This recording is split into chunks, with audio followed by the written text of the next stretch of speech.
আমার কথা শুনে সবাই আমার দিকে অবাক দৃষ্টিতে তাকিয়ে রইল। এত খুশির মধ্যে এমন কথা হয়তো কেউ মানতে পারেনি। শান আমার কাছে এসে বলল, হঠাৎ এমন কথা বলছো কেন?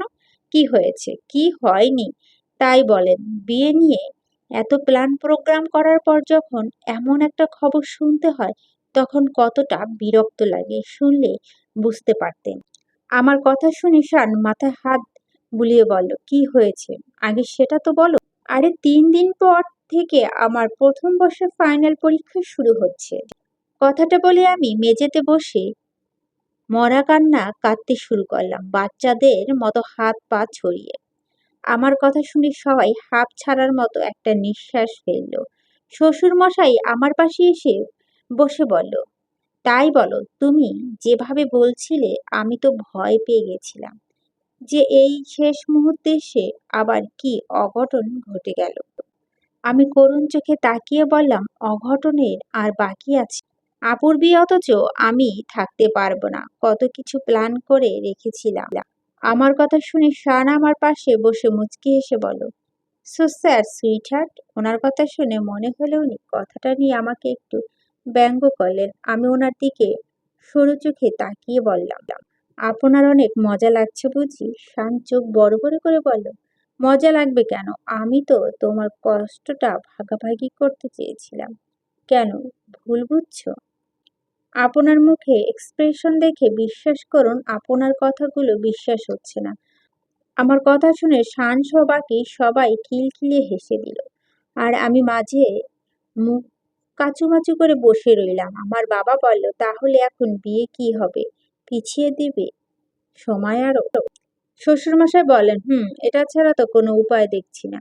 ভাগ্যিস খবরটা আগেই পেয়েছি, না হলে যদি এমন হতো কাঠ বিলি হওয়ার পর এমন খবর আসতো তখন কি হতো?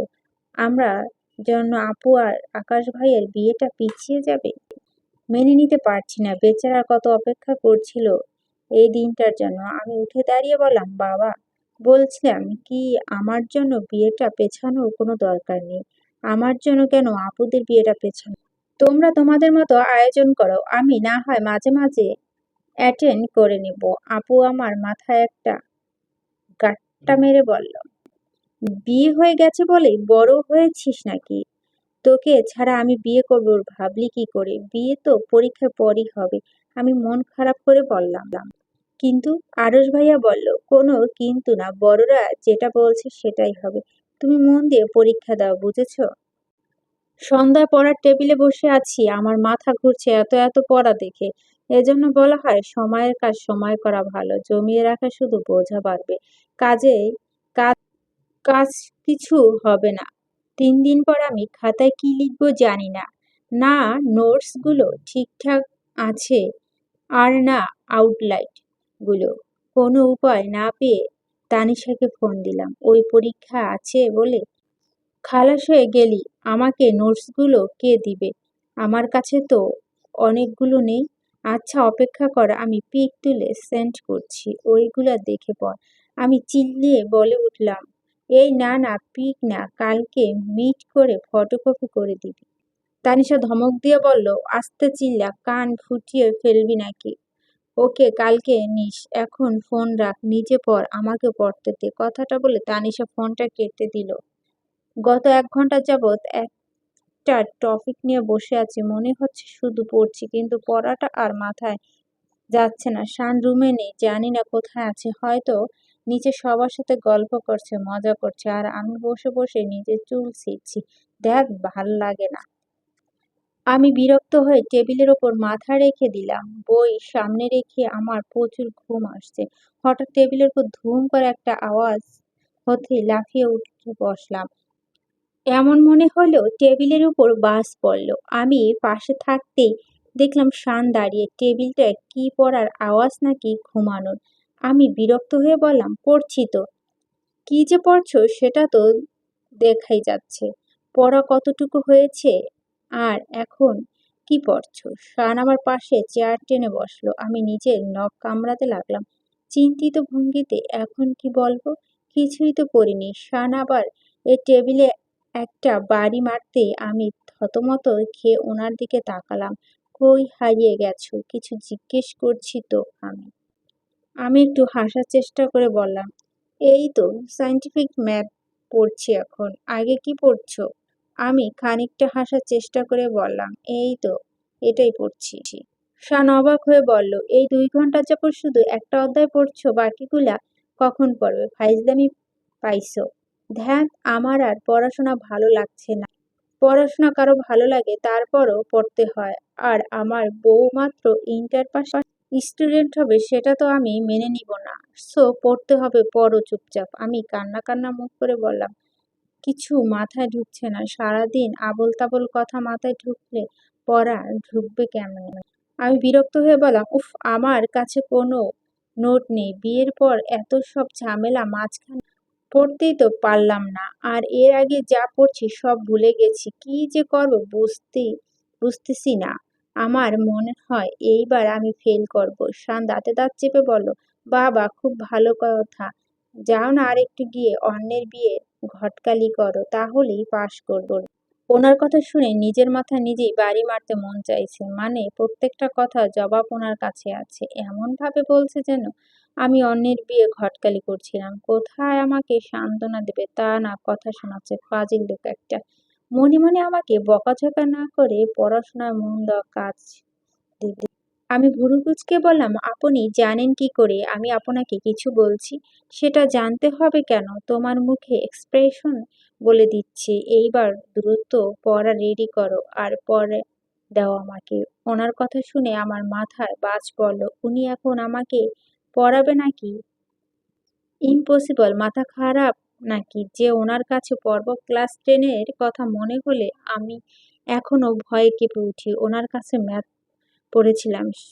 সেটা একটা বছর এত অত্যাচার করেছে, রাত দিন 24 ঘন্টা শুধু পড়া আর পড়া। ওনার জন্য আমার শ্বাস ফেলার জো থাকে না। একবার তো এই পড়ার চক্করে জ্বর পর্যন্ত উঠে গেছে আমার। যদিও এরপর একটু স্বাধীনতা দিয়েছিল আর অনেক খেয়াল রেখেছিল আমার, কিন্তু সুস্থ হতে আবার ওনার থিওরি অ্যাপ্লাই করা শুরু করেছে। সেই একই পরিস্থিতিতে আমি আর সামলাতে পারবো না। আমি ভয়ে আঁকড়ে উঠে বললাম, না। আমাকে এবারে চিল্লাতে শুনে শান ভ্রু কুঁচকে বলল, কি সমস্যা তোমার? আমি একটু হাসার চেষ্টা করে বললাম, না মানে, আপনি তো আমার ডিপার্টমেন্টের না, আমাকে কিভাবে পড়াবেন? তো কি হয়েছে, পড়া বোঝাতে না পারি, বোঝার দায়িত্ব তোমার, কিন্তু পড়া নিতে তো পারবো। কোনো তাল বাহানা না করে চুপচাপ পড়ো। আমি ওনার দিকে ছলছল করে তাকিয়ে রইলাম আর বিড়বিড় করে মনে দুঃখে বললাম, যান না, এত পড়ানো শখ যখন নিজের ছেলে মেয়েকে পড়ান না, আমার পিছনে পড়ে আছেন কেন? ভেবেছি শান শুনবে না, কিন্তু আমার ধারণা মিথ্যে করে দিয়ে কিছুক্ষণ পর শান মুচকি হেসে বলল, ছেলে মেয়ে যখন পৃথিবীতে আসবে তখন না হয় ওদের পড়ানোর আগেই ওদের মাকে পড়িয়ে তো মানুষ বানায়। পড়ো দ্রুত। আমি আবার বইয়ের দিকে তাকিয়ে পড়তে আরম্ভ করলাম। আধা ঘন্টা হলো পড়ছি, আর কিছুক্ষণ বাদে বাদে আর চোখে শানকে দেখছি। উনি এক নজরে ল্যাপটপের দিকে তাকিয়ে আছে। এত রাগ লাগছে কেন? জামাই পাইছি বুঝতেছি না। কোথায় সবে সবে প্রেম হলো, এখন একটু চুটিয়ে প্রেম করব তা না, দেখো নিজের কাজের মধ্যে ব্যস্ত আর অন্যকে বউকে পড়ার মধ্যে ব্যস্ত করে রেখেছে। চোখের সামনে এমন সুন্দর বউ রেখে সে কাজে মগ্ন, আবার আমাকে বলে আমি নাকি আনরোমান্টিক। বেটা, আনরোমান্টিক সিল তো তোর গায়ে লাগানো উচিত। কথাগুলো মনে মনে বিড়বিড় করে করতে করতে আমি ওনাকে মুখ ভাঙালাম। আমার মাথা ফাঁকা ফাঁকা লাগছে। শানের দিকে থেকে চোখ ফিরিয়ে বইয়ের পাতা আর তাকাতেই মাথার মধ্যে একটা দুষ্টুমি বুদ্ধি খেলে গেল, শানকে বিরক্ত করার। আমি বইয়ের দিকে তাকিয়ে পড়ার অভিনয় করে আমার এক পা দিয়ে আস্তে করে শানের পায়ে একবার স্লাইড করে পাটা সরিয়ে দিলাম। হঠাৎ এমন হয় শান একটু অপ্রস্তুত হয়ে বলল, কাজের মধ্যে ব্যস্ত থাকা বুঝতে পারিনি আসলে কি হলো। প্রখর দৃষ্টি দিয়ে সোহার দিকে তাকিয়েছিল, কিন্তু সোহার দিকে তাকাতেই বুঝতে পারলো সোহা পড়ছে। তাহলে কি হলো? শান নিজের মনের ভুল ভেবে আবার কাজে মন দিল। শান চোখ সরাতে আমি আবারও শানের পায়ে আলতো করে স্লাইড করলাম, করেই সরিয়ে নিলাম। শান আবার চমকে উঠল, কিন্তু কিছু বলল না। আবারও কাজে মন দিতে আমি আবারও সেম কাজ করলাম, কিন্তু এইবার আর শান কোনো রিয়্যাক্ট করলো না, চুপ করে কাজ করে যাচ্ছে। কারণ শান এখন আর বুঝতে অসুবিধা হলো না যে এটা সোহার কাজ শানকে বিরক্ত করার জন্য। শান কিছু না বলে পাটা সরিয়ে নিয়ে ঠোঁট বাঁকিয়ে একটু হাসলো। শানকে কোনো রিয়্যাক্ট করতে না দেখে রাগ হলো। না, আমাকে এমন বিরক্ত করে নিজেই শান্তিতে কাজ করবে এটা তো হতে দিতে পারি না। আর এছাড়াও আমার এখন পড়তে ইচ্ছে হচ্ছে না। শানের আকর্ষণ আমার দিকে ঘোরানোর জন্য আমি এইবার চেয়ারটা শানের আরেকটু কাছে নিয়ে বসলাম। আবারও ওনার পায়ে স্লাইড করতে লাগলাম, তবে এবার ওনার দিকে চেয়ে ঠোঁটের কোনো মুচকি হাসি দিয়ে ওনার হাতের উপর হাত রাখলাম আর শক্ত করে ধরলাম। শান একবার আমার হাতের দিকে তাকিয়ে আমার চোখে চোখ রাখলো। শানের চোখ আমার উপরে পড়তেই শানের একটা চোখ টিপ মারলাম, আর সাথে বিভিন্ন ধরনের অঙ্গভঙ্গিমা তো আছে।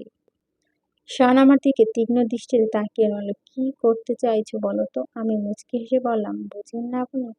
শান ল্যাপটপটা পাশে সরিয়ে রেখে আমার আরেকটু কাছে এসে বলল, তুমি বুঝিয়ে বলো। আমি একা এইভাবে ওনার দিকে তাকিয়ে বললাম, প্রেম করতে চাই।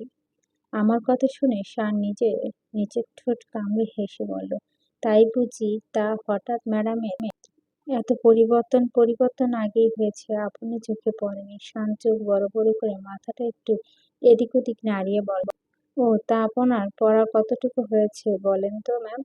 আমি নিজের ঠোঁটে কোনো হাসি ফুটে ওঠার মুখ আরেকটু কাছে গিয়ে ওনার গালে হাত রেখে বললাম, বিয়ের পর কি আর এত পড়াশোনা ভালো লাগে বলুন? এখন তো মনে শুধু স্বামী সংসার আর প্রেম ভালোবাসার কথাই ঘুরে। শান আমার সামনে আসা চুলগুলো আলতো হাতে সরিয়ে দিয়ে বলল, তো আমি কি করতে পারি আপনার জন্য? আমি নিজের দাঁত দিয়ে ঠোঁট চেপে বললাম, আপনি চাইলে আমি পড়াশোনাটা বন্ধ করে দিতে পারি। এত পড়াশোনা করে কি হবে বলুন? আমার বর বা স্বামী তো কিছু কম নেই, তাই না?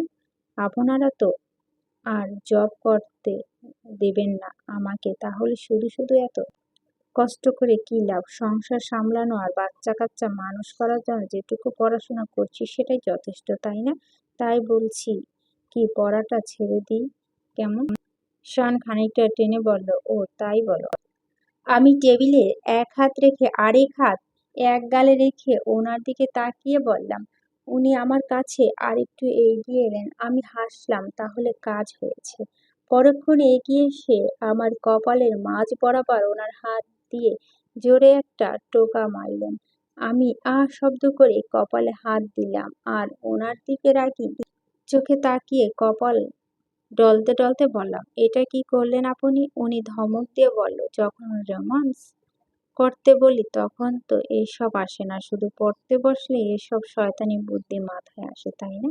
তুমি কি ভেবেছো আমাকে সিরিয়াস করে পড়া থেকে বেঁচে যাবে? ফালতু আইডিয়া আসে কি করে মাথায়? ওনার ধমক খেয়ে আমি মাথা নিচু করে রইলাম। উনি আবার বলল, তোমাকে কে বলেছে মানুষ শুধু পড়াশোনা জব পাওয়ার জন্য করে? এসব চিন্তা ভাবনা করে পড়াশোনা করলে কখনো জীবনে কিচ্ছু করতে পারবে না। পড়াশোনা করার মূল লক্ষ্য হলো জ্ঞান অর্জন করা, জ্ঞানের সর্বোচ্চ শিখরে আহরণ করে বোঝা। পড়াশোনা করে একজন উপযুক্ত উচ্চতর জ্ঞান বুদ্ধি মানবতা মানুষত্ববোধ সম্পন্ন মানুষ হওয়াটাও বড় কথা, সেটা ভেবে পড়াশোনা করা উচিত। আমি চাই না কেউ কখন তোমার উপরে আঙ্গুল তুলুক। তুমি আমার ওয়াইফ, সুতরাং আমার সম্মানী হলেও তোমাকে পড়তে হবে, বুঝতে পেরেছো? আমি হ্যাঁ সূচক মাথা নাড়ালাম, কিন্তু মনে মনে অকথ্য ভাষায় গালি দিলাম ওনাকে। এই পড়াশোনা আমার কোনো কালেই ভালো লাগে না। ভেবেছিলাম বিয়ের পর লেখাপড়া ছেড়ে দেব, কিন্তু কি করার, ভাগ্য যদি খুব খারাপ হয় তাহলে এমনই রুড হাজবেন্ড কপালে জোটে। উনি আমার থেকে বইটা কেড়ে নিয়ে বলল, দেখি পড়া দাও। আগে সায়েন্টিফিক ম্যাথের স্টেজগুলো বলো, তারপর বিশ্লেষণ করবে। আমি হাঁ করে তাকিয়েছিলাম। কি পড়ছি? সব তো গুলিয়ে ফেলছি। ওনার ধমক শুনে এখন উপায়? শান আবার বলল, এবার কি দেখছো যেন জীবন নাম শুনুনি, পড়া বলো জলদি। আমি পাংশু মুখ নিয়ে বললাম, বলছি। তারপর আমি এইটুকু বলার পর আমতা ভুলে আমতা গেছি, করে উফ বললাম, এত পড়া থাকতে এটা কেন? ধরতে হলো ওনাকে। আমি একাই ওয়ার্ড ২-৩ বার বললাম, বাট মাথায় আসছে না। শান রেগে বলল, প্রিপেয়ারে এরপর আর কিছু নেই নাকি? একটি ওয়ার্ড বারবার বলছে। আমি মুখ কাচুমাচু করে বললাম, মনে আসছে না তো। শান বইটা আমার সামনে রেখে বলল, পড়া রেখে যত সব ফাউল চিন্তা করলে মনে আসবে কিভাবে? দ্রুত পড়ো, আজকে মোট ৩টা চ্যাপ্টার কমপ্লিট করবে, তারপর উঠবে এখান থেকে। আর কি আবার পড়তে শুরু করলাম। উফ, পড়ছি না ঝুরছি জানি না। এর মধ্যে একবার গেছিলাম ডিনার করতে, যদিও ডিনারের আগে ওনাদের পড়া দিয়ে যেতে হয়েছে। ডিনার শেষে আবার এসে পড়তে বসলাম। শান বিছানায় বসে আছে আর বারবার ঘড়ির দিকে তাকাচ্ছে। রাত প্রায় 12টা ঘরে। 12টা বাজতে ঘুমাবো, পড়া শেষ করে কালকে পড়বে আবার। এখন ঘুমাতে এসো। আমি এমন ভাব করলাম যেন ওনার কথা শুনতেই পাইনি। আমি নিজে পড়া পড়তে লাগলাম। এতগুলো বকা শুনছি পড়ার জন্য, এখন আবার আহ্লাদ বেড়ে গেছে। শান আবারও বলল, কি বলছি শুনতে পাও না? আমি এবার বিরক্ত নিয়ে বললাম, আপনি ঘুমান। আমি ঘুমাম না? আমার সাথে চিল্লাচ্ছেন কেন? অদ্ভুত, আমার পড়া বাকি আছে এখনো। উনি কিছু বললেন না। আমি একটা দীর্ঘশ্বাস ফেলে আবার পড়তে শুরু করলাম। হুট করে উনি এসে আমাকে কোলে তুলে নিলেন। আমি হাত পা ছোটাছুটি করতে লাগলাম। এটা কেমন ব্যবহার? ছাড়ুন আমাকে, আমার পড়া আছে। পড়ার সময় পড়া, ঘুমানোর সময় ঘুমানো। এখন ঘুমিয়ে সময়, তাই চুপচাপ ঘুম। উনি আমাকে বিছানায় এনে শুইয়ে দিলেন। আমি উঠে গিয়ে বললাম, ঘুমাবো না আমি, ছাড়ুন। কথাটা বলে নিচে নামতে যাব, তৎক্ষণাৎ উনি টেনে আমাকে ওনার বুকের উপর ফেললেন। এত রাগ করছো কেন? তুমি পড়লে কি আমার লাভ হবে? আমি তো তোমার ভালোর জন্য বলছি। আমাদের বাড়ির সবাই উচ্চশিক্ষা শিক্ষিত, সেখানে তুমি ইন্টার পর্যন্ত পড়লে কেমন হবে? তোমার ভালো লাগবে কারো কাছে ছোট হতে? আমি মাথা নিচু করে রইলাম। উনি আমার মুখটা উঁচু করে আমার নাকের সাথে ওনার নাক করে আমার ঠোঁটে ছোট করে একটা কিস করলো। আমি তুমি জানো না, তোমাকে ছাড়া আমার ঘুম হয় না। তুমি পাশে না থাকলে অস্থির হই প্রচন্ড। আমার ভালোবাসার কাছে তোমার রাগ কখনো টিকতে পারবে না। তারপরেও কেন এমন খামখেয়ালি করো সুইটহার্ট? ওনার এই নেশাক্ত চাউনির দিকে তাকানোর ক্ষমতা আমার নেই। অদ্ভুত শিহরণ শিহরিত হয় বারবার, তাই নিচে তাকিয়ে রইলাম। শান বলল, ঘুমাও। কথাটা বলে উনি আমাকে পাশে শুয়ে দিয়ে আষ্টেপৃষ্ঠে জড়িয়ে ওনার বুকের মাঝে ধরে ঘুমিয়ে পড়লেন। আর আমি মুচকি হেসে ওনাকে জড়িয়ে ধরলাম। সত্যি ওনার এসব পাগলামির কাছে আমি অভিমান কখনোই টিকতে পারবে না।